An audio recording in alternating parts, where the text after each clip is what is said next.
Hi, my name is Bruce Shear, and I'm the president of FutureSight Consulting. I'm standing here with Seattle in the background, a beautiful visual for this quick tip.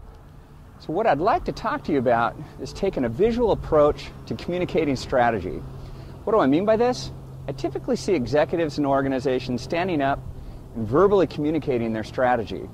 Sometimes this occurs with bulleted PowerPoint slides, but nevertheless, the staff and the external stakeholders receive a sea of words. What's the problem with this? Well, different staff make meaning and internalize these words in different ways. They will often visualize completely different things in relation to what the executive is trying to communicate. You see, words alone leave lots of room for misinterpretation. To make this point, have you ever sent an email and ended up apologizing afterwards because it was taken the wrong way? Yep, this can happen to the best of us. And here's the net result for the organization when strategy is communicated with just words. You will see misalignment across different staff and stakeholders. Very often, this results in confusion, lower morale, and low motivation.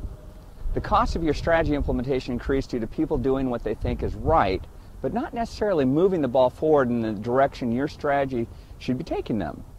This prolongs the amount of time it takes for successful strategy implementation.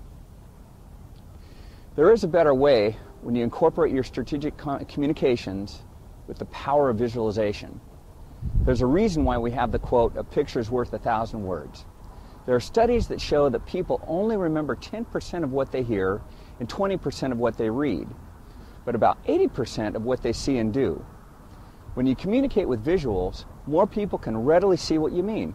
You create a shared mental model and visual framework that can be very powerful in creating alignment. Staff and key stakeholders will be more motivated when they see and understand the strategy. This can lower your cost of strategy implementation and accelerate the time it takes for successful implementation. You might ask yourself, how should you structure your visuals? I'd recommend following a few principles I did in communicating this quick tip with you today. You can start with a description of your current situation and the dilemma the organization is facing, and then you can talk about the cost of the current situation and dilemma. Then you can illustrate the resolution and show how your strategy resolves the big dilemma. Then you can round out with the benefits of resolution and ultimately implementing your strategy. Well, that's all for now. I hope you found this quick tip helpful, and I wish you more visual communications leading to more successful strategy implementation. Thanks.